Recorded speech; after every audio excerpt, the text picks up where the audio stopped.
lay down. We're talking Leica today. Amazing optics, phenomenal build quality. But is this paired with the SL3 going to deliver for you fast action photography for sports and wildlife? Let's talk about that right now.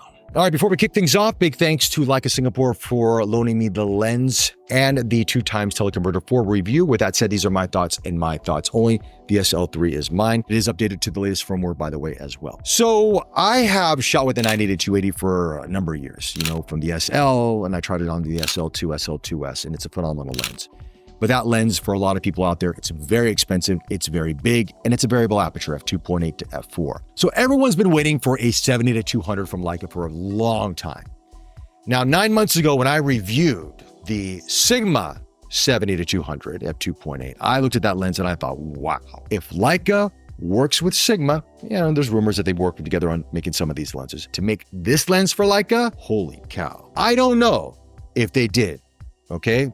Rumors are rumors, but this lens delivers. And I also have the Lumix 70-200 as well, f2.8, fantastic lens as well. This was, before the Sigma, this was the best 70-200, one of the best 70-200s out there. This lens for the L mount, in terms of optical quality, holy, this is good. This is friggin' awesome. In terms of the weight and the size, 1,540 grams, 1,570 grams. The 980-280 is 1,850 grams. So you're saving around 300 grams with this. And it's slightly shorter, about 1.5 inches shorter. But make no mistake, Leica expects you to work out if you want to use this lens. They should have a fitness tab on the Leica Photos app to kind of help you train your arms and your upper body. And if you want to wear this around your neck, do some neck exercises like an F1 driver, because yeah, man. Paired with the SL3, we're not even talking the vertical grip, by the way. Just the camera itself, which is slightly lighter this year, obviously, over the SL2. We could be doing curls here. Make no mistake, the build quality is second to none. This is the best made 70-200 I've ever used out of any camera system out there. Nikon, Sony, Canon, you name it. This is built like a tank. Speaking of which, let me just take this off the SL3 for a second here. You have tripod footing, which you can take off. There's a dial here, which you can unscrew and then take this off, slide it off.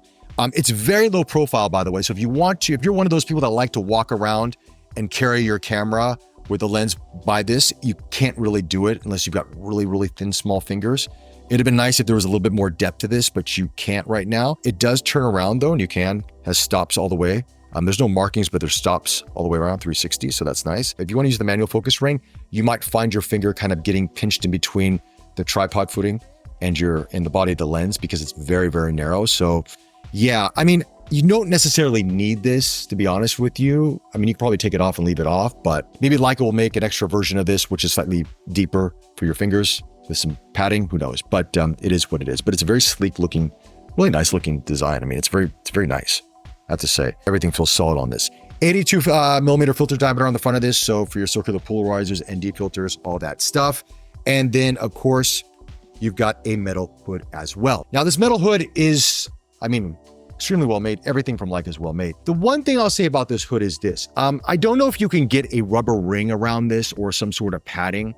I would recommend doing that, and I'll tell you why. Is because sometimes with telephoto lenses, when we're wanting to change things on our body, or let's say I want to put the 2x teleconverter on this, you don't want to scratch the camera, right? So a lot of us, what we'll do is sometimes, let me just kind of show you this. You'll sit your lens down like that, and then maybe you'll set it down, you'll put the converter on this and you'll pop it on, right? Well, if you do that and you're not on like say soft flooring or grass, or maybe you're around concrete, you're gonna scratch this thing up bad, big time. So I would recommend some sort of rubber ring for that or some sort of padding. Again, I don't know where you get these things at, but if you know where to get it, let me know, put it in the comment section below. Aesthetically, it's beautiful.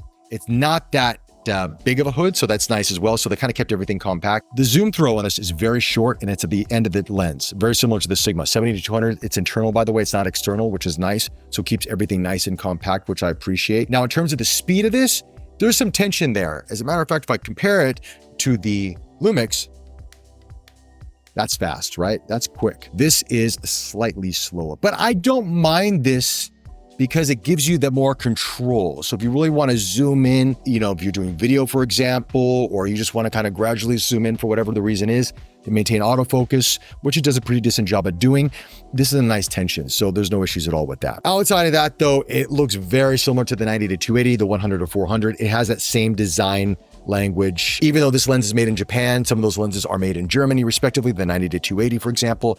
You're not going to notice a difference in build quality at all. This is not an Oppo lens like the 90-280, so keep that in mind. Obviously, that will bring the price down to a much more affordable, around $3,200 USD, which is not bad considering. Are you losing out? I really couldn't tell a difference in terms of sharpness and micro contrast. I mean, the glass that Leica's put into this lens is fantastic. I know people are saying, well, isn't it like a Sigma lens? I don't know. I mean, Leica has a certain criteria in terms of the type of glass they like to use and in terms of the coating on the elements, respectively. So while it may be similar to the Sigma, internally, it could be very different. Okay, we don't know because I don't have both and I can't take them apart. So, but with that, let's talk about image quality.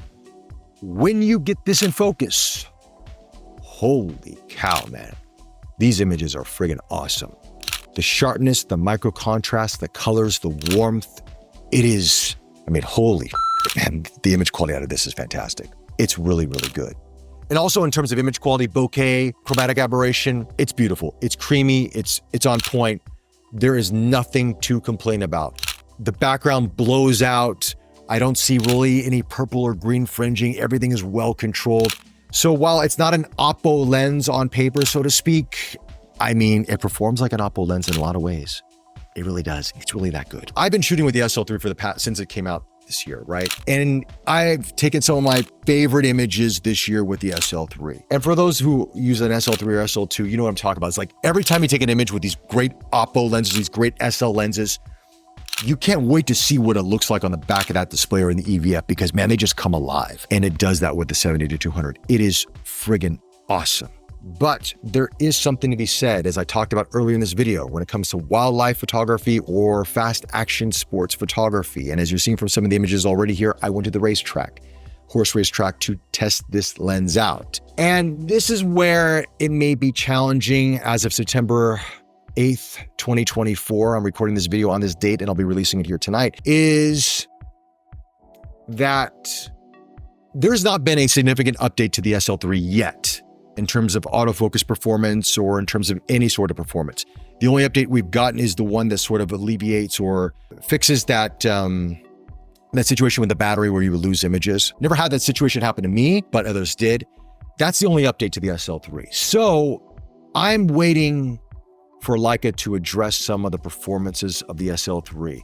If they could get close to what Lumix is doing with the S5 II, S5 IIX in terms of autofocusing, and they could get that algorithm, because I know they work together sometimes, when it comes to technology, and they could put something like that in the SL3, I'll be doing a whole different video on this lens, because then I'll be saying, yes, this lens can be used for fast action and wildlife and fast moving subjects. But right now, you can get the shots, but you're gonna have to work harder for it than you would on other systems currently. And like if you're watching this video, I love this camera. The image quality is fantastic. This lens is friggin' awesome. But yes, the autofocusing does need some attention. And also the frames per second in 14-bit, because it only maxes out at 4 frames per second, 14-bit with full autofocus on the SL3. And the Q3, I believe, goes faster than that. And it's like, why does the Q3 go faster than the SL3, being that the SL3 with a 100-400 and now the 70-200 with a 2x teleconverter, you would think that this would be the camera for faster burst modes. Maybe it'll be updated in a future firmware, who knows? Speaking of which, let's talk about the 2x teleconverter for a second here. Optically, you're not gonna notice a difference between using this or not using it. They're both fantastic. Leica's done a tremendous job. Optically, it's right there. It's got some weight to it. It feels pretty substantial to it. As a matter of fact, if you take this, you put it onto this, it's gonna be roughly the same weight as the 90-280. They're about, and probably about the same size, because the 90-280 is about 1.5 inches longer. This is probably about 2 inches, so you know what I mean? You might be asking yourself, do I go at 100-400 or do I go 70-200 with the 2x? I might go 70-200 with the 2x because you have flexibility. But again, if you have the budget, get both. If you only have budget for one, this might be something to think about. Back to the performance of this lens with the SL3. Fast action, it's a bit challenging at this point in time, and hopefully Leica does come up with a firmware update because they've been so good with firmware updates in the past with the SL, the SL2, SL2S respectively. Hopefully they do address some of that with the SL3. And if you want to use this for manual focusing and you want to magnify in, focus peaking isn't really as prominent as you saw in the SL2 and SL2S, and it's not as sharp. The resolution seems to drop a little bit on magnification. I can't show you guys this because we can't record HDMI out with the EVF like you can on other camera systems, so I can't really show you. But yeah, it does make manual focusing a little bit more challenging with the SL3 as of this date. But I have faith Leica is going to address a lot of these issues as they normally do. And if they do, I think you're going to have one hell of a setup, especially with this lens. As you're seeing from the images in this video, when it's on, oh man, it is on. Oh, it's for us that like photography and we like really good optics. I mean, that joy that we get when we look through the camera, the viewfinder or that rear display, and we see a shot that is fast action and is in focus and it's just pinpoint, bang on, you're like, yes. And I hope to get more of those keepers with the SL3 and, well, maybe I'll pick up this lens, who knows, in the future, but I hope to get more keepers with the SL3 if they can update that autofocusing, because man, there's a lot of potential in this system. Those are my thoughts on the 70-200. Let me know your thoughts in the comment section below. Any questions you have, I'll try to answer those for you. If you like this video, hit that like button, subscribe to the channel, more content on the way. Thanks again for the support, and I'll chat to you all very, very soon. Take care.